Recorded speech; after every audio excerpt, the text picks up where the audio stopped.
Comme je vous l'annonçais avant la coupure publicitaire, et bien ce soir nous allons parler des origines africaines, mais cette fois des mathématiques. Bonsoir Monsieur Moutimde. Bonsoir. Comment allez-vous? Ça va. Toujours très pris par rapport à aussi bien aux activités, aux cours que nous donnons les mardis et les mercredis à l'Institut d'Histoire à Nijar, et naturellement les rencontres et les partages de connaissances que nous faisons sur les différents réseaux sociaux avec des gens qui nous contactent de partout, notamment des gens qui m'ont contacté de la Colombie, parce que c'est vrai qu'il y a une communauté noire en Colombie qui suit d'ailleurs l'émission. Et ça, c'est très intéressant. Et ils ont souhaité que je puisse venir à l'université pour faire une présentation, notamment sur les mathématiques. Donc je me suis dit, ça tombe bien, puisqu'on a l'occasion aujourd'hui d'aborder la thématique des mathématiques. Est-ce que la Côte d'Ivoire vous a déjà contacté? Alors la Côte d'Ivoire, non. Je dirais. Il ne devrait pas tarder alors. Il ne devrait pas tarder, parce que c'est vrai que je sais qu'ils ont eu envie qu'on puisse faire quelque chose, mais c'est pas la première fois. C'est vrai qu'y compris pour la République démocratique du Congo. Vous savez, il y a une situation politique aujourd'hui dans certains pays africains où les choses sont relativement tendues, parce qu'entre ceux qui avaient été annoncés, finalement c'est pas ce qui a été fait. Parce qu'il ne faut pas oublier que François Hollande avait dit, lorsqu'il avait pris les rênes du pouvoir, qu'il n'était pas favorable au changement des constitutions pour maintenir en place des gens qui sont là depuis plus de 30-40 ans. Et on a vu que finalement, sous la pression des multinationales, qu'est-ce qui se passe? Tout le monde révise sa constitution, fait sa petite sauce dans son coin. On a l'impression que finalement, à 102 ans, 150 ans, on aura toujours le même chef d'État qui va diriger toujours le même pays. On sait comment c'est préjudiciable, même au niveau d'une mairie, quand on a passé 20 ans avec le même maire. Donc la même optique, la même façon de voir les choses. Alors après, faites raison, à l'échelle d'un pays, c'est quand même quelque chose de relativement grave. Vous pensez qu'un jour, tous ces pays africains finiront par sortir du jeu de la France? C'est-à-dire que le système est le système de la France. Il faut pas, c'est-à-dire le but du jeu, c'est pas de sortir des présidents africains, c'est sortir du système. C'est-à-dire concevoir son propre système et fonctionner avec. C'est pas des gens qu'il faut enlever, c'est des systèmes qu'il faut enlever. Parce que le système n'est pas bon. Vous mettez n'importe qui, vous aboutissez au même résultat. Donc on voit bien que finalement il y a un problème, c'est pas le problème des hommes, c'est le problème du système. Et c'est le système qu'il faut changer. Maintenant, ce qu'il y a de particulier, c'est que le système du gouvernement est né en Afrique. Quand Narmer a fondé l'Égypte antique en 3200, il avait déjà fondé un gouvernement avec un premier ministre, un ministre de l'Intérieur, un ministre des Affaires étrangères. D'ailleurs, le premier ministre de Narmer était une femme, il ne faut pas l'oublier. Et toutes les institutions qu'on a aujourd'hui, administratives et autres, la région, la ville, il faut savoir que la ville en Égypte antique était déjà dirigée par un maire. Donc le maire, c'était déjà celui qui administrait la ville. La ville se disait Newt. Et le maire se disait le maire Newt, c'est-à-dire le maire de la ville. D'accord. Vous voyez, donc on voit le supérieur de la ville. Donc on voit que finalement, l'Afrique a apporté beaucoup en termes de réflexion. C'est peut-être aussi le fait d'oublier ce passé qui fait qu'on a tendance à prendre des modèles à l'extérieur, alors que les vrais modèles sont à l'intérieur. Et ça, c'est aussi valable pour la Guadeloupe. Alors une dernière petite question d'actualité. Finalement, j'ai bien réfléchi. Nicolas Sarkozy avait dit effectivement pendant son passage en Afrique que ce pays n'était pas rentré dans l'histoire. Et aujourd'hui, on voit par exemple la République du Congo qui s'apprête à réclamer ses œuvres à la Belgique. Toutes ces œuvres qui sont contenues dans des musées en Belgique. Qu'en pensez-vous du rapatriement La chose, c'est que il y a deux choses qu'il faut savoir. Une œuvre d'art, c'est tout sauf une œuvre d'art. C'est de l'énergie. Et le problème, c'est que regardez, les grands musées sont toujours au cœur des grandes villes. C'est pas en périphérie. Donc il faut savoir que ces œuvres sont chargées non seulement de l'énergie de la civilisation qui l'ont portée, mais de l'utilisation qui a été faite. Parce que c'était pas des objets de décoration. C'était pour la plupart des objets de culte. Donc à partir de ce moment-là, il y a une discussion un peu vicieuse qui s'organise, c'est-à-dire que sur la problématique du rapatriement, les Juifs, on leur a bien rapatrié leurs biens spoliés par l'Allemagne, par exemple à l'époque de la Deuxième Guerre tribale européenne. Je dirais là-dessus, c'est quelque chose du bon sens, puisqu'on sait que ce sont des objets qui ont été volés. Vous savez, le Bénin est dans la même position. Le Bénin aujourd'hui a un superbe musée, puisqu'ils sont venus, ils ont vu le Memorial Act, ils ont dit, justement, on avait ce projet, on va mettre les bouchées d'eau pour y arriver. Moi, j'ai été au Cameroun, j'ai vu un super musée aussi. Vous savez qu'aujourd'hui, il y a de très très beaux musées. J'en discutais d'ailleurs aussi avec l'ambassadeur d'Angola. La chose, c'est qu'aujourd'hui, il y a cette discussion du rapatriement. Rapatriement des œuvres d'art de manière à faire en sorte que ces œuvres d'art puissent avoir un sens. Alors avant, le débat c'était de dire que l'Afrique n'a pas les moyens de la protection des œuvres d'art. Maintenant qu'il y a des musées, on va inventer quoi comme prétexte ? Vous voyez ? Et ça, il faut le savoir, parce que beaucoup d'objets sont des objets qui sont vivants. C'est-à-dire que dans le paradigme occidental, un objet est considéré comme une nature morte. Dans d'autres paradigmes, l'objet est vivant. Ce qu'on parle, par exemple, quand on prend un masque, le masque n'est pas fait pour être posé sur un mur. Le masque, c'est quelque chose qui participe à des rites, à des rituels, à des périodes. Mais bien sûr, il y a des gestes de danse où le masque est là pour magnifier justement un enseignement théologique au sein de cette civilisation. Et c'est là où on voit qu'il y a aussi la problématique des trônes royaux qui sont en Angleterre.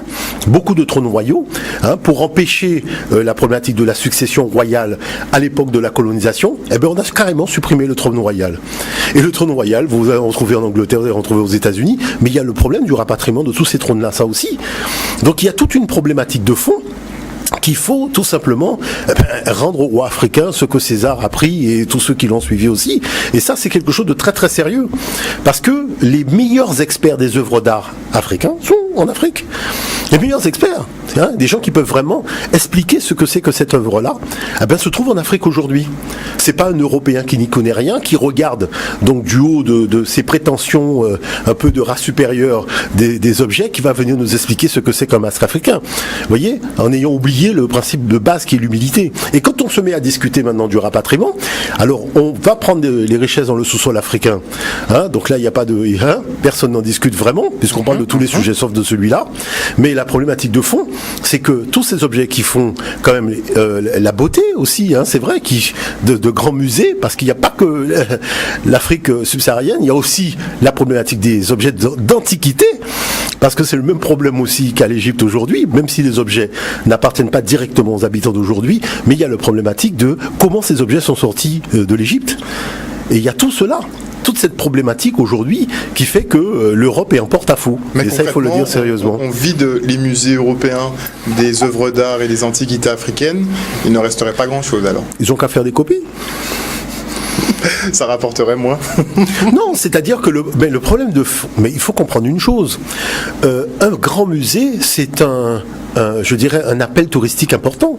Quand vous avez un musée quelque part... Et c'est par rapport à certaines pièces de référence. Oui, mais la problématique, c'est que comment vous avez eu ces pièces ? Vous les avez volées ? Vous ne pouvez pas priver un pays d'une pièce qui lui revient de fait et qui doit participer à son développement économique et à sa politique touristique sous prétexte que vous l'avez volée, que vous voulez la conserver parce que finalement vous avez mis un clou et que le clou vous a coûté relativement cher pour accrocher le masque. C'est pas notre problème. Le truc a été volé, mais c'est de d'évidence claire. Moi, vous savez... Moi, je dirais quand même une chose, parce que il faut quand même dire un certain nombre de choses. Il y a des territoires qui ont carrément été volés. Quand vous regardez les aborigènes d'Australie, quand vous regardez un certain nombre de peuples, vous imaginez que les aborigènes d'Australie disent que les Indiens d'Amérique qui sont dans des réserves sont mieux lotis qu'eux. Parce qu'ils ont des réserves au moins, les Indiens d'Amérique. Eux, ils n'ont même pas de réserve. C'est-à-dire tout le territoire appartient à la puissance coloniale qui s'est installée. Ils n'ont pas la possibilité de défendre les lieux où ils enterrent leurs ancêtres. Et comme par hasard, les lieux où ils enterrent leurs ancêtres, c'est là où on veut enterrer des déchets. Donc il y a des problématiques et vous avez remarqué que les protestations des aborigènes, ça se voit pas beaucoup à la télévision dans le journal de 20h. Wow, presque pas du tout. Presque pas du tout. Donc c'est ça aussi les problématiques de fond. C'est-à-dire qu'il y a aussi des terres, des territoires entiers à restituer à des gens qui ont été spoliés. Pas que les œuvres d'art, mais il y a aussi des territoires entiers. Et ça c'est important. Alors on referme ce volet d'actualité pour passer maintenant à cette restitution de l'histoire et on en vient maintenant donc après les origines africaines de l'écriture aux origines africaines des mathématiques. Comment le démontrez-vous ? Alors, en fait, c'est un sujet qui est relativement important parce qu'on dit que les mathématiques, c'est la mère des sciences. Et que chaque année, l'accent est mis sur l'apprentissage des mathématiques vis-à-vis des jeunes générations. La chose, c'est que tous les scientifiques de la planète aujourd'hui attestent que l'Afrique est le berceau des sciences mathématiques. Bon. Mais ce qu'il y a d'exceptionnel, c'est le fait que l'Afrique possède plusieurs algorithmes pour faire un type de calcul, par exemple la multiplication. Vous allez à l'école, on vous apprend un seul algorithme pour faire une multiplication. En Afrique, il y en a beaucoup. Il y a beaucoup d'algorithmes pour faire une division, il y a beaucoup d'algorithmes pour faire une soustraction. La chose, c'est que vous avez en plus l'avantage d'avoir ce qu'on appelle des mathématiques sans chiffres, ce qui permet de dédramatiser l'apport et l'apprentissage des mathématiques vis-à-vis des enfants qui ont l'impression que c'est une science un peu abstraite qui leur échappe. Et c'est pour ça que nous, on a fait justement un magazine, qui est le magazine scientifique de l'Institut, qui est le Papyrus d'Amès, que nous avons consacré justement aux mathématiques africaines. De manière à faire en sorte tout simplement que aussi bien les enseignants que les responsables pédagogiques, que les parents qui veulent découvrir en fait des méthodes mais totalement ludiques, intéressantes pour permettre aux enfants non seulement de se familiariser avec les systèmes de calcul mais d'apprendre à aimer ça parce que ça fait partie de notre patrimoine. Eh bien, tout simplement de découvrir qu'il y a des méthodes que nous avons mis en point et ces méthodes sont encore utilisées dans la modernité aujourd'hui. C'est-à-dire pas en Europe. Partout à travers le monde. Vous imaginez que les mathématiques africaines, je vais vous le montrer, servent à la technologie moderne. C'est-à-dire toute la technologie moderne, même le numérique, même la caméra qui nous filme aujourd'hui, s'il n'y a pas les mathématiques africaines, il n'y a pas la possibilité de saisir l'image et de téléporter l'image à des distances relativement longues jusqu'au satellite dans l'espace. Donc c'est vrai que tout cet univers-là, je pense que c'est quelque chose qui n'est pas de mon ressort, je pense que c'est ensemble que nous devons apprendre à aimer les enfants. C'est-à-dire que nous devons apprendre à les aimer, c'est-à-dire leur dire un minimum de vérité et leur permettre de découvrir le patrimoine qui est celui de leurs ancêtres en premier, d'abord, avant de présenter le patrimoine des autres. Parce que je tiens quand même à rappeler une chose qui est très simple, c'est que l'Europe n'a jamais eu de système mathématique. Quand on parle de système alphanumérique, j'ai fait un dossier là-dessus, il y a un professeur canadien, Chrysomalis, qui a démontré que le système alphanumérique existait déjà en Égypte antique, à l'époque du démotique, et c'est ce système-là qui a inspiré le système alphanumérique, donc dans la Grèce antique, et la Rome antique a tout simplement copié la Grèce antique à ce niveau-là. Sauf que quand les Arabes arrivent au 8e siècle et ramènent un nouveau système de calcul, eh ben ce système de calcul n'est pas issu de la réflexion des scientifiques occidentaux. Le zéro n'est pas issu de la réflexion des scientifiques occidentaux, la forme des chiffres, tout ça, ça ne vient pas d'eux. Donc ce qu'il y a d'important aujourd'hui, c'est tout simplement l'histoire des sciences permet de rassembler l'humanité et de mettre la balle en centre. Qu'est-ce qui nous empêche aujourd'hui? On parle de lutte contre le racisme, de lutte contre tout ce que vous voulez, mais la problématique, vous avez vu que quand il faut parler de science, il n'y a pas de débat, hein. C'est toujours la même rengaine et le même eurocentrisme qui est ambiant dans le récit de l'histoire des sciences. Alors, moi je me suis dit, c'est important de montrer quand même un certain nombre de choses, et c'est pour ça que je suis venu avec un certain nombre de documents. Voilà, un certain nombre de documents qui nous permettront tout simplement de rentrer véritablement dans cette thématique, à commencer par, lors d'une soirée théma sur CNN aux États-Unis, il y a eu justement un sujet qui a été fait sur l'os Ishango. Et là, véritablement, on a tout simplement démontré dans le cadre de ce sujet que l'Afrique non seulement est le berceau des sciences mathématiques, mais on a retrouvé un objet qui est tout simplement détonnant. Et je pense que c'est quand même intéressant de pouvoir regarder justement ce reportage de CNN. Si on peut avoir le premier document, Dan. Well, Africa being credited with another contribution to science. CNN's Patricia Kelly talked with researchers who have evidence that 20,000 years ago, before the pharaohs of Egypt, another African civilization produced a sophisticated calculator.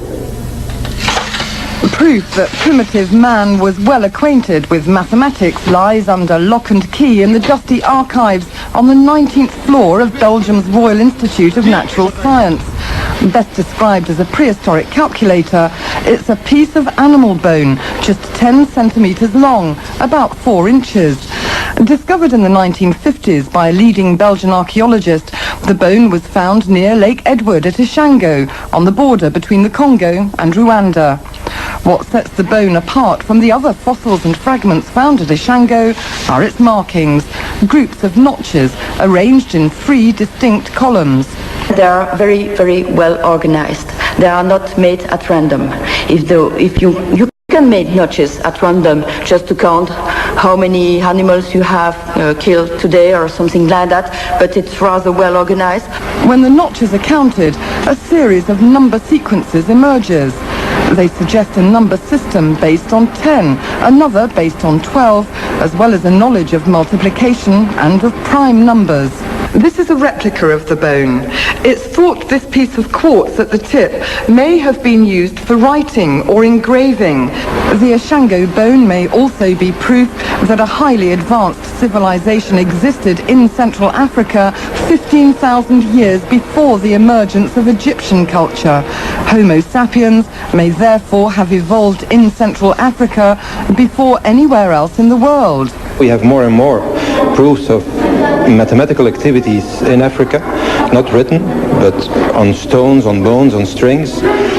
So indeed, there are more reasons to think that it's the start of its very first mathematical activity. And in my view, of course, it should not be on the 19th floor. It should be on a golden table at the entrance of the museum. It's thought Ishango man's numbers system may have spread north following the River Nile into Egypt as well as into West Africa. Now his influence may travel even further. This award-winning film director wants to take the bone into space and make a documentary about it. I want to make a link between the history of Africa and the future of the mankind. With the help of the European Space Agency, he's already taken the bone on a practice parabolic flight in zero gravity. The project is a deliberate allusion to the opening scenes from Stanley Kubrick's classic science fiction film 2001, A Space Odyssey. 50 years after the Ashango bone was found and stuffed away in a drawer, it could be blasted into outer space, turning science fiction into fact.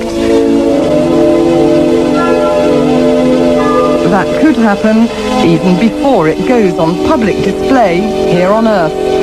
Patricia Kelly, CNN, Brussels. Encore une fois, effectivement, il y a des documentaires assez intéressants qui sont diffusés à l'international. Bon, ils ne sont pas très relayés à notre niveau. Et c'est valable aussi pour les magazines scientifiques, parce que la revue Science, c'est une revue qui est en anglais, et c'est vrai que les articles ne sont pas traduits.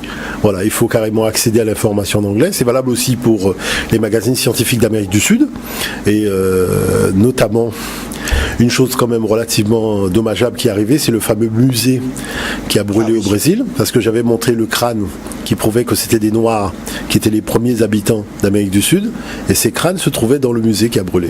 Évidemment. Et je ne parle même pas des vestiges quand même des Amérindiens, puisqu'on leur avait demandé de ramener un certain nombre de vestiges dans le musée, et malheureusement tout a brûlé. Tout est parti en fumée. Merci. Alors c'est vrai que là, il y a quelque chose d'important à souligner. C'est que si on commence à réfléchir véritablement à cette histoire, il faut commencer à moins 80 000. Parce que la géométrie apparaît dans l'histoire de l'humanité, à moins 80 000 ans, en Afrique du Sud, à Blombos. Maintenant, qu'est-ce qu'on constate ? On constate que la géométrie arrive avec le système le plus compliqué, le plus complexe, c'est-à-dire la triangulation. La triangulation, c'est ce qui nous permet d'obtenir des images 3D aujourd'hui en faisant de la technologie, mais aussi de faire le GPS. Parce que le GPS est un système de triangulation qui est exactement le même schéma que nous avons sur la pierre de Blombos au niveau du système de triangulation.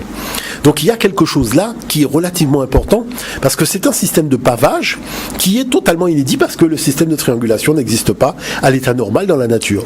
Maintenant, il y a une deuxième chose qu'il faut souligner, c'est le fait qu'on a trouvé quand même le premier système de calcul qui remonte à moins 40 000 ans. Et là, on est au Swaziland et c'est l'os de l'Emombo. Et c'est là que, véritablement, l'histoire du calcul mathématique a commencé. Maintenant, quel est l'apport d'Ishango ? L'apport d'Ishango, ce sont les 4 opérations. Pour la première fois dans l'histoire de l'humanité, on a l'addition, la soustraction, la multiplication et la division. Et c'est pour cette raison, d'ailleurs, on va prendre le temps de regarder l'autre document, qu'il y a été fait carrément une statue aussi de cet os en Belgique, chose que les professeurs de mathématiques ne savent même pas dans l'espace francophone. Et c'est intéressant de voir que c'est le ministre même des sciences qui a décidé de faire cette statue, et chose particulière, c'est l'emblème de la recherche scientifique en Belgique. Et c'est un objet qui a été trouvé en République démocratique du Congo. Il y a quand même des choses assez extraordinaires. Prenons le temps d'ailleurs de regarder le document. La voici, cette réplique géante de l'os d'Ishango, inaugurée ce mercredi sur la place de la Monnaie à Bruxelles par le ministre bruxellois de la Recherche scientifique Benoît Serex, pour encourager la jeune génération à étudier les sciences ou les technologies. Le véritable ossement mesure 10,2 cm de long. Ceci est donc un agrandissement, explique le mathématicien Dirk Heulebroek. Mais pour ma part, on aurait pu l'agrandir encore davantage, car c'est vraiment un vestige d'une importance symbolique capitale. L'ossement en question fut découvert en 1950 à l'est du Congo, dans la région d'Ishango. Il serait vieux de 22 000 ans et possède des encoches sur 3 faces. Par exemple, sur cette face, il y en a 11, 13, 17 et 19, soit un total de 60. On ne sait pas si ce sont les nombres premiers, mais c'est un beau hasard, explique le docteur Heulebroek. Mais à quoi servait cet ossement? Était-ce un calendrier, un jeu de calcul? L'explication est peut-être plus simple. C'est une table de calcul simple d'un peuple qui calcule en dizaines et douzaines. À l'heure actuelle encore, dans la région d'Afrique où l'os a été trouvé, les gens ne disent pas 17 mais 5 et 12. Et à la place de 19, ils disent 7 et 12. Ils utilisent donc 12 comme base, un peu comme nous qui comptons en douzaines. Autrefois, certaines personnes avaient attribué l'ossement à des extraterrestres. On n'a pas besoin de cet excès de fantaisie. Cela reste une trouvaille mathématique la plus ancienne de l'histoire. C'est la première fois dans l'histoire de l'humanité, il y a 22 000 ans, que quelqu'un a fait une opération logique. L'os d'Ishango est exposé dans toute sa splendeur au musée des sciences naturelles à Bruxelles.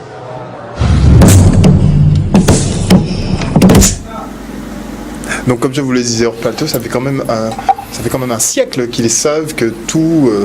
les origines des mathématiques viennent d'Afrique. Mais bien sûr, je vais même vous donner un exemple, et on en parle d'ailleurs dans le papyrus d'Amès. Pourquoi quand on parle de l'histoire de l'esclavage, on fait croire aux gens qu'on a sorti du continent africain 15 millions d'abrutis? Le problème, c'est pas que le fait qu'on fasse croire qu'on a sorti 15 millions d'abrutis, c'est comment nous, descendants d'Africains, déportés, nous nous sommes laissés berner au point de croire que les Africains qu'on a sortis du continent, c'était 15 millions d'abrutis. Est-ce que vous voyez l'affaire?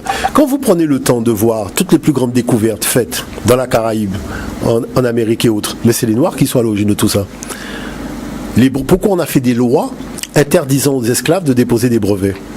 En disant que le brevet étant un contrat entre le citoyen et le pays et la nation, comme l'esclave n'est pas citoyen, il ne peut pas contracter avec la nation. Mais il y a des lois, il y a des textes, il y a des choses qui prouvent que, effectivement, très tôt, les Noirs ont commencé à innover, inventer, développer. À peine nous étions déjà, rappelons-nous même Mortenol. Mortenol issu de parents esclaves qui se retrouve à la défense, à la tête de la défense de Paris et que tout le monde remercie aujourd'hui parce que si tous les monuments de Paris sont encore debout alors que les Allemands venaient bombarder Paris avec les avions, ben c'est grâce à la qualité de son travail. Est-ce que vous savez où est la statue de Mortenol? La statue de Mortenol est cachée sur le port de Pointe-à-Pitre, donnant dos à Pointe-à-Pitre. C'est-à-dire si tu veux amener un enfant voir la statue, qui aurait dû être sur la place de la Victoire, qui aurait dû être visible, cette statue, elle est cachée et réservée aux ouvriers qui travaillent sur le port. La question, c'est qui a organisé ça et dans quel but?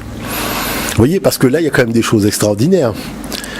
Hein? Non, mais il faut le souligner, c'est-à-dire qu'il faut le dire. D'accord. Je dirais, hein, que fait la statue de ce monsieur, de Mortenol? Pourquoi c'est pas devant, justement, les bâtiments de Mortenol à Pointe-à-Pitre? Vous voyez, que fait sa statue cachée dans un coin? Beaucoup de gens ne savent même pas qu'il y a une statue de Mortenol à Pointe-à-Pitre. Donc c'est vrai qu'il y a quand même des choses qui sont relativement surprenantes. Où est la statue de Raoul Nicolo? Pourquoi il n'y a pas de statue? C'est vrai que la mairie a fait un bus, mais il faudrait une statue. Pourquoi il n'y a pas de statue de Raoul Georges Nicolo? Vous savez que Roland Garros, qui a donné le nom au stade, au tournoi de tennis, il y a une statue, il y a un monument, il y a une effigie quand vous allez à la Réunion. C'est-à-dire dans le sens inverse, ça marche toujours. C'est nous qui avons un peu tendance à ne rendre hommage qu'aux sportifs, qu'aux musiciens. Vous voyez, enfin, ce qui a été permis. Pas ce qui est permis, voilà. Entre guillemets. Nous sommes compris, c'est ce qui est permis. Donc où est l'audace? Où est l'audace? Vous voyez, c'est ce qui est extraordinaire. Où est cette audace qui fait que nous sommes des hommes, que nous sommes des gens debout? Où est cette audace? C'est de ça dont il s'agit. Et ça, c'est important. Alors, l'autre chose qu'il faut quand même souligner par rapport à tout cela, c'est que... Mais avant de passer au prochain point, je pense qu'on va marquer une page de publicité et on revient tout de suite après la coupure avec notre expert des humanités classiques africaines, Jean-Philippe Omotunde. À tout de suite. Alors, effectivement, ce qu'il y a quand même d'important, c'est qu'on a vu que la Belgique a fait une statue de 7 mètres de haut. Ils voulaient la faire plus grande, visiblement. Oui, mais quand même, comment ça se fait qu'on n'est pas informé ? Parce que c'est une statue qui a été trouvée en Afrique, en République démocratique du Congo, qui date de 25 000 ans. Et c'est la première tablette de calcul de l'histoire de l'humanité. Vous imaginez qu'on aurait trouvé ça en Angleterre, en France ou en Allemagne, mais tous les magazines scientifiques, tout le monde en aurait parlé. Et là, vous avez vu où on a été chercher l'objet ? C'est-à-dire qu'on se pose un certain nombre de questions sur l'intégrité, en fait, de ceux qui font la recherche. Alors, je voulais justement prendre le temps de passer le document suivant, parce que c'est un document pédagogique qui est souvent montré dans les établissements scolaires à travers l'Europe, puisque c'est un document qui existe en plusieurs langues. Et je voudrais qu'on prenne le temps de regarder, parce que c'est quand même quelque chose d'important que de voir ça. Pour le troisième document. Le troisième document.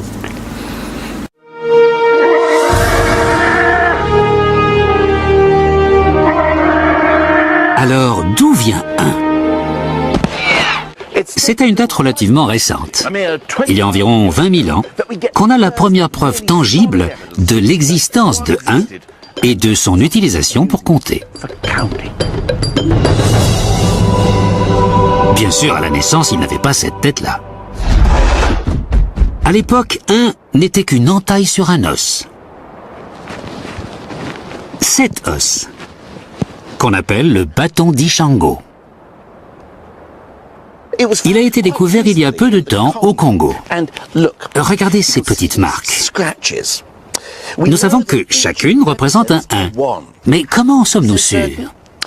Eh bien, quelqu'un comptait forcément, parce qu'il y a 60 entailles sur cette face de l'os, encore 60 sur celle-ci, et derrière, il y a plusieurs groupes comprenant le même nombre de marques.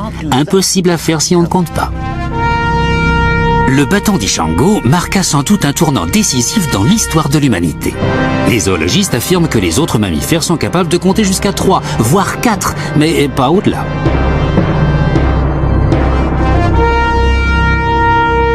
En transformant 1 en encoche, nos lointains ancêtres pouvaient compter jusqu'à 4, 5 ou même 6 s'ils étaient vraiment doués.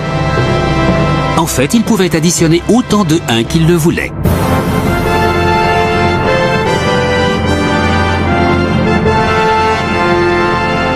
Et c'est ce qui nous a donné l'avantage sur les lions et les tigres. À partir de cet instant, on pouvait compter jusqu'à plus soif. 1 était devenu un grand garçon. Donc démontré par A plus B encore une fois. Voilà. Mais là par contre, je voudrais insister sur quelque chose. Parce que c'est justement ce qu'il ne faut pas faire. Parce que là, nous sommes en train, je dirais, de naviguer sur les eaux territoriales de l'escroquerie intellectuelle. Et je vais expliquer clairement pourquoi. Jean Anzin de Brocourt, qui est cet archéologue belge qui a trouvé donc la tablette d'Ishango, en République démocratique du Congo, en faisant des fouilles en 1950, quand il a eu l'objet, donc il y a eu deux os, donc, dont celui où il y a notamment les nombres premiers, parce qu'il faut quand même souligner que cette tablette comporte les nombres premiers entre 10 et 20 dans le bon ordre. Alors qu'on vous parle de mathématiciens eudoxes, on vous parle de choses beaucoup plus tardives, alors qu'on voit arriver en moins 25 000 ans les nombres premiers dans l'ordre. On voit arriver des duplications, des suites arithmétiques relativement complexes sur ce bâton. Mais il y a une deuxième chose que Jean Anzin de Brocourt a souligné, c'est qu'Ishango, c'était un site de pêche. Et qui dit site de pêche, il y avait des harpons et il y avait des hameçons, donc notamment des harpons. Et quand vous commencez à rentrer dans l'histoire des harpons, vous vous rendez compte que l'harpon est une invention donc qu'on retrouve au Katanga aux alentours de moins 100 000. En moins 100 000, les hommes qui vivent au bord des fleuves commencent à fabriquer des outils pour aller pêcher les poissons.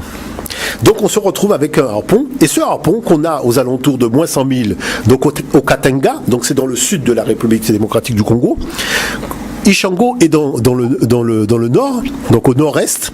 Vous retrouvez à nouveau, donc sur le site d'Ishango, donc des harpons qui datent aux alentours cette fois-ci de moins 30 000, avec notamment la tablette de calcul d'Ishango. Et qu'est-ce que fait Jean-Zin de Brocourt, il continue à relever les sites archéologiques où on retrouve des harpons. Donc il voit que ces harpons, les hommes se déplacent vers le fleuve Niger et on retrouve donc une évolution due au déplacement au fleuve Niger, et au fur et à mesure on peut suivre la progression par la datation des harpons.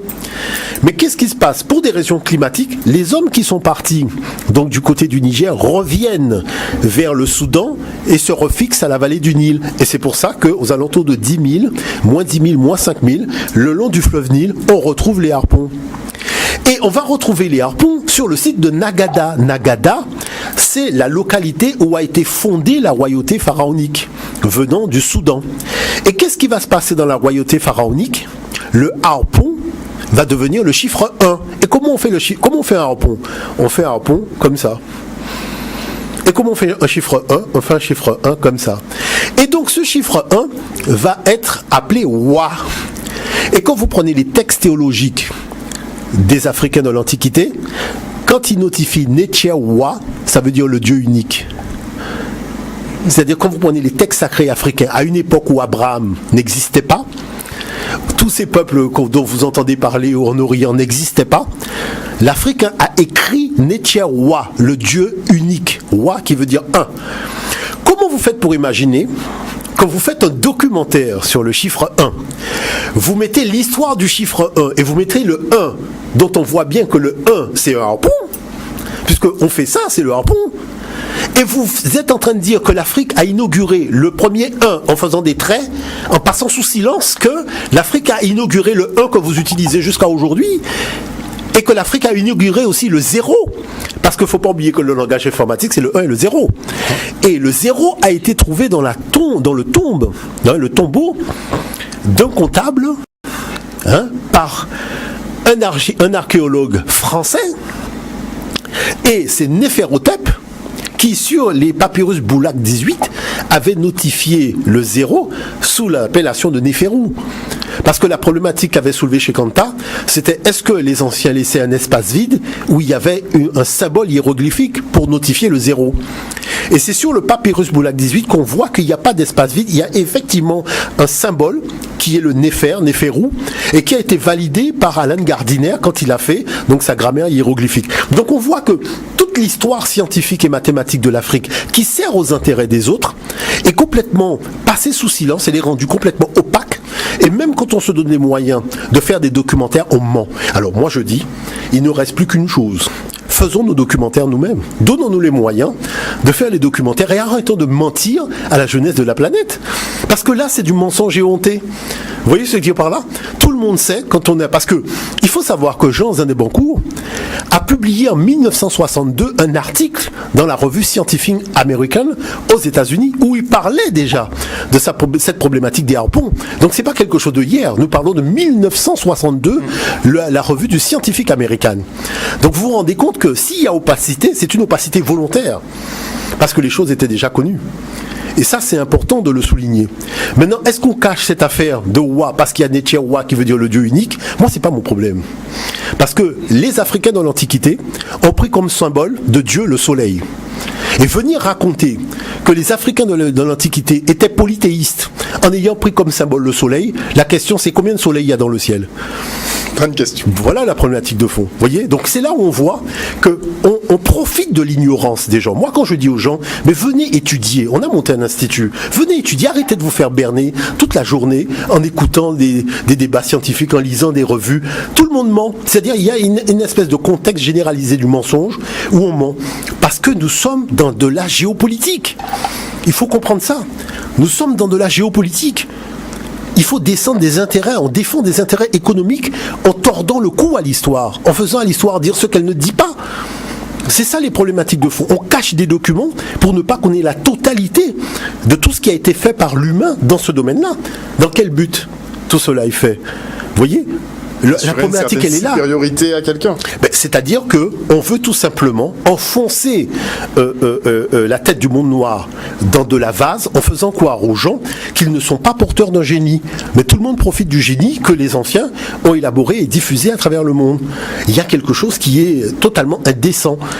Il y a quelque chose qui est indécent. C'est vrai que jusqu'à maintenant, il y a beaucoup d'hexagonaux, par exemple, qui pensent que si l'Européen n'avait pas découvert l'Afrique, n'avait pas envahi l'Afrique, l'Afrique ne serait pas civilisée. Non, mais c'est-à-dire révéler tout cela équivaut à dire l'Afrique était civilisée, nous ne l'étions pas. L'Afrique nous a civilisés, mais on les a quand même mis en esclavage. Non, il faut voir que l'affaire, elle est quand même sérieuse.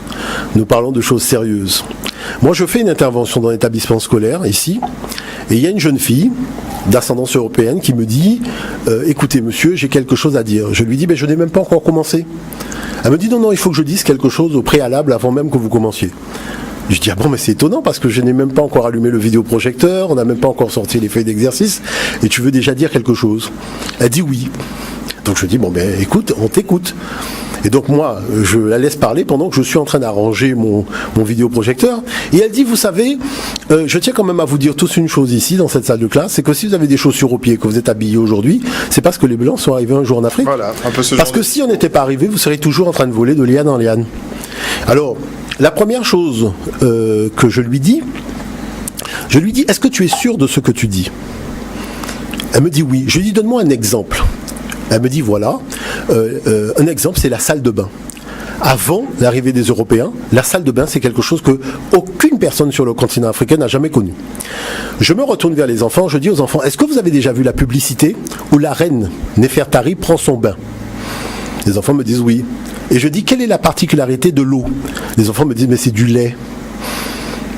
J'ai dit, tu vois, regarde comment tu viens de dire quelque chose et regarde comment tu te ridiculises devant tes camarades, parce que quand même Néfertari quand même. Hein à cette époque-là, quel Européen qui est venu en Afrique pour machin. Et je lui dis, regarde encore un deuxième problème. Quand on a découvert le tombeau de Toutankhamon, est-ce que tu connais le nombre de paires de chaussures qu'on a trouvées dans le tombeau? Parce que la paire de chaussures, la sandale tchébout, c'est une invention de l'Afrique. Les gens ne marchaient pas pieds nus. Pieds nus, c'est quand tu fais un rituel. Si vous regardez les stèles, on est dans le cadre d'un rituel. Effectivement, le roi, la divinité, tout le monde est pieds nus. Mais les gens ont des chaussures en or, qu'on vous montre même pas. Avec des styles, machin, même les babouches, c'est une invention de l'Égypte antique. Comment fait-on pour faire croire aux enfants aujourd'hui que la fourchette est une invention de l'Occident? Pourtant, tout le monde a vu que dans les visiteurs, ils mangeaient avec les mains. Tout le monde a vu dans les visiteurs, ils mangeaient avec les mains. Parce que la fourchette, le couteau, tout ça, c'est une invention de l'Égypte pharaonique. Allez dans les musées, vous allez voir la fourchette de Pharaon. Ah ben, vous imaginez qu'on a été carrément tellement lavé au niveau du cerveau qu'on trouve le moyen de quoi? Que le couteau et la fourchette, c'est une invention de l'Europe. Mais il y a un problème. Est-ce que vous voyez l'affaire? Et le problème, c'est la documentation. C'est-à-dire que comme les gens n'ont pas accès à la documentation, comme les gens n'ont pas la possibilité de se rendre compte de ce qu'a été réellement l'histoire ambiante aussi. C'est-à-dire qu'aujourd'hui, nous sommes dans la géopolitique.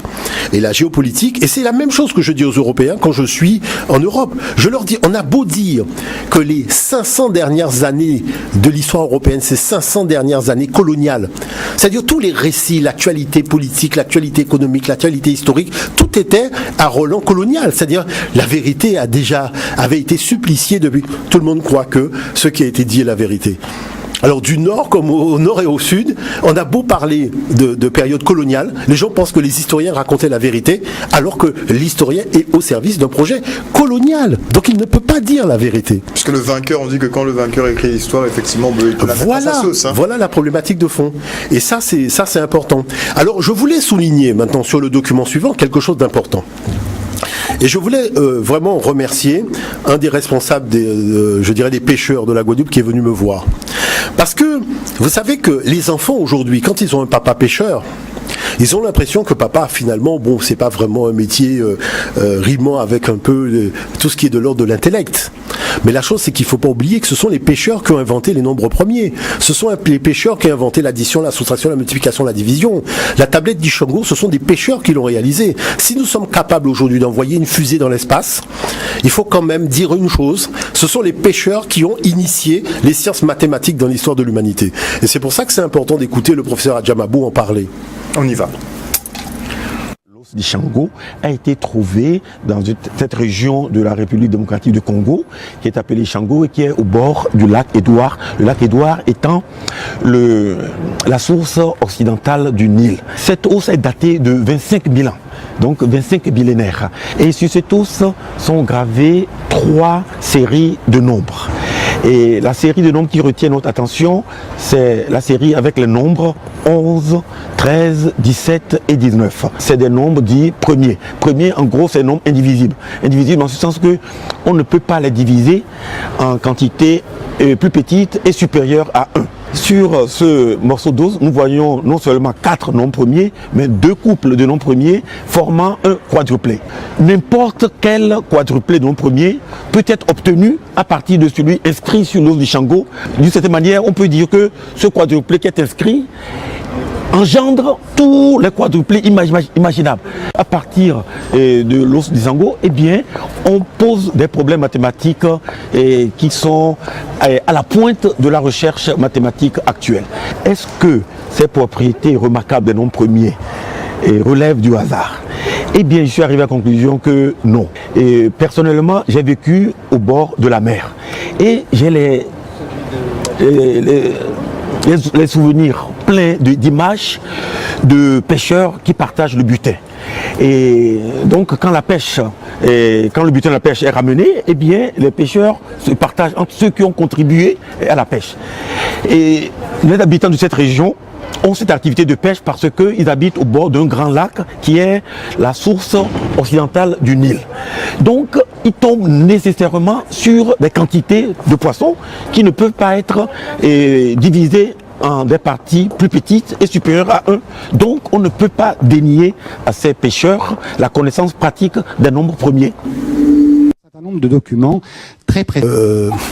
Donc de simples pêcheurs qui ont finalement créé cette table mathématique. Et on vous parle de grands mathématiciens, Eudox et compagnie. Regardez d'où c'est parti. Et je voulais justement, parce que c'est vrai que le temps passe vite, qu'on prenne le temps de regarder le dernier document, parce que le dernier document est important, parce que c'est ce document-là, par exemple, c'est ce genre de calcul que j'utilise pour piéger les informaticiens. Je vous laisse regarder. Allons-y. Un nombre de documents très précieux et très peu connus, notamment des documents mathématiques. Alors je vais prendre un seul exemple, c'est ce document qu'on appelle le papyrus d'Orine, qui a été découvert en 1857 à Thèbes. Et alors on sait exactement de ce qu'il est et qui l'a écrit. C'est un scribe qui s'appelle Hamès et qui nous explique, donc il l'a rédigé en moins 1650, à une année du roi Apophis, et il nous explique qu'il a fait une copie de quelque chose de plus ancien et qu'il expose là-dedans la méthode pour accéder à la connaissance de tout ce qui est existant et pour en montrer tous les secrets. Et ce document, voilà la forme qu'il a. Alors, vous voyez qu'il est extrêmement bien rangé. En fait, ce sont 84 problèmes de mathématiques. Extrêmement bien rangés. Chaque problème est séparé par une ligne, écrit l'énoncé, la démonstration, comment on peut résoudre le problème, et l'application numérique. Vous avez l'impression d'avoir un manuel moderne d'explication des mathématiques. Je voudrais faire une parenthèse, parce que quand je suis tombé sur cette méthode expliquée dans ces papyrus égyptiens, qui datent, donc je vous le rappelle, de plus de 3500 ans, je me suis dit, mais c'est pas possible. Alors, en 2 mots, je vais vous expliquer comment on faisait les multiplications. Un petit Égyptien d'il y a 3500 ans, comment on lui apprenait à faire la table de multiplication. Vous prenez la multiplication 57 par 39. Alors comment vous faites? Vous regardez 39. Vous dites, voilà, je fais des multiplications que par 2. Je fais 1, je fais 2, je fais 4, je fais 8, je fais 16, je fais 32. Là, je m'arrête, parce que si je fais 64, je dépasse 39. Alors ensuite, je prends le multiplicand. Je ne sais pas si on dit comme ça, mais... Alors, je fais 57, donc je multiplie par 2, 114, je remultiplie par 2, 228, ça s'est fait peut-être très facilement, la table de 2, 456, 912, 1824. Et puis ensuite, je me dis, mais dans 39, qu'est-ce qu'il y a? Alors, je prends déjà 32, ça je peux le prendre. Après, est-ce que je peux prendre 16? Non, ça me ferait 48, j'aurais dépassé 39. Est-ce que je peux prendre 8? Non, il faut que je prenne 4. Ça fait déjà 36. Ensuite, pour faire 39, je rajoute 2 et je rajoute 1. Et quand je fais ça, et le scribe égyptien le marque sur son manuscrit, il fait des petits tics comme ça. Il marque, j'ai utilisé 32, j'ai utilisé 4, j'ai utilisé 2, j'ai utilisé 1. Qu'est-ce que je fais maintenant pour le résultat? Je fais la somme. 2223. 2223. Table de 2 uniquement. Pas de table de 9, pas de table de 3, pas de table de 7, pas de table de 5. Une multiplication, n'importe quelle multiplication, vous la faites comme ça. Je me dis que c'est ce qu'il faudrait enseigner aux enfants au départ. Ils n'ont que la table de 2 à savoir et l'addition à faire. Ils font toutes les multiplications. Donc si vous voulez, quand on tombe là-dessus, on se dit mais comment ça se fait qu'on n'en parle pas plus quand même un petit peu. Et donc évidemment, il y a là-dessous une réflexion très très astucieuse qui est qu'effectivement, la magie des nombres, c'est qu'on peut décomposer tout nombre en une série de puissance de 2. Et ça, c'est sous-jacent à cette opération-là que nous explique le script sans nous dire avant tout ce qu'il y avait comme réflexion. Alors on voit effectivement qu'il y a des méthodes beaucoup plus simples pour la multiplication, totalement. De faire calcul par retenue. Totalement. Et ce qu'on peut souligner, c'est que il y a un astrophysicien camerounais qui est Jean-Paul Bellec. C'est lui qui a déchiffré véritablement l'Océango, vraiment qui explique comment mathématiquement les équations fonctionnent. Ce que vient d'expliquer Monsieur Bidot, qui est astrophysicien aussi au CEA, c'est que vous avez là la source du raisonnement informatique. N'importe quel informaticien qui était devant la télévision, là maintenant, il sait exactement de quoi nous parlons. Mais j'espère qu'il aura bien noté que cela provenait d'un papyrus d'un mathématicien africain qui a écrit le code, le système du code binaire, il y a plus de 4000 ans. Et que c'est pour cette raison que nous disons qu'il faut accorder une importance capitale au savoir africain. Arrêtez de regarder notre culture et notre patrimoine avec les yeux des autres. Alors, une petite question, Monsieur Moutoundé, avant qu'on se quitte. Est-ce que vous pensez que les Européens, une fois ayant découvert effectivement toutes ces formules, comme Pythagore, qui s'est inspiré de Yaméssou et qui Totalement. D'ailleurs, c'est pour ça que nous avons appelé notre magazine le Papyrus d'Amès. Très bien joué. Donc, est-ce que les Européens ont volontairement complexifié les calculs ou bien est-ce parce qu'ils ne les ont décodés qu'en partie qu'ils ont créé des méthodes qui sont beaucoup plus complexes et qui nous perdent en fait? Non, c'est parce que les Européens n'ont pas de système de calcul. C'est l'apport que les Arabes avaient pris en Orient, en Inde et compagnie. C'est tout cela que les Arabes avaient ramené avec les éléments naturellement de la Grèce et ce que les Grecs avaient pris en Afrique. Et ils ont ramené ces systèmes-là. Mais comme l'Europe n'a pas inventé de système de calcul, donc ils se sont laissés finalement piéger par ce système-là qui finalement s'est adapté à la réflexion scientifique occidentale.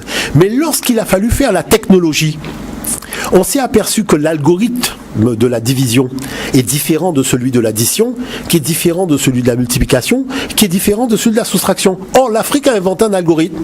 On fait l'addition, la soustraction, la division, tout cela avec un seul algorithme, qui est l'algorithme, qui est l'addition. Comment vous pouvez vous imaginer qu'on peut faire une division par une addition, une multiplication par une addition? Les Africains l'ont fait. Vous voyez, parce que là, ce qu'a fait Bidot, c'est une multiplication. Et il a fait la multiplication par une addition. Donc c'est pour cette raison que comme un ordinateur, c'est un système de calcul, et que là, l'Afrique vous offre un seul algorithme pour faire tous les calculs, c'est pour ça que dans toute la technologie moderne, il n'y a qu'un seul système, c'est le système mathématique des Africains.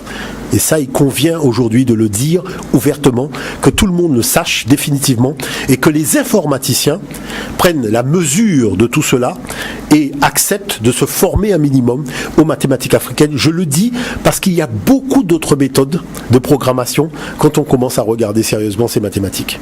Merci beaucoup en tout cas Monsieur Moutoundé, notre spécialiste des humanités classiques africaines, pour ce petit rappel à l'histoire sur l'origine des mathématiques. Merci encore une fois. Merci, on se retrouve normalement dans 2 semaines.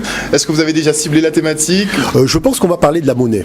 La monnaie? Création de la monnaie. La création de la monnaie. Parce que l'Afrique a connu tous les stades de monnaie, et ça c'est important de le rappeler. La monnaie est une invention depuis de l'Afrique jusqu'aux pièces, y compris l'or, l'argent, le cuivre. Cet étalonnage de monnaie là, ça vient de l'Afrique. Très bien. Merci encore une fois, Monsieur Moutoundé. On se retrouve dans 2 semaines pour une prochaine émission. Quant à moi, je vous donne rendez-vous demain à 18h30 pour une prochaine grande édition. Et dans le talk, je recevrai notamment la police nationale qui tient à souligner effectivement le passage en grande pompe de Monsieur Emmanuel Macron, mais effectivement leur manque de moyens qui persiste. À demain.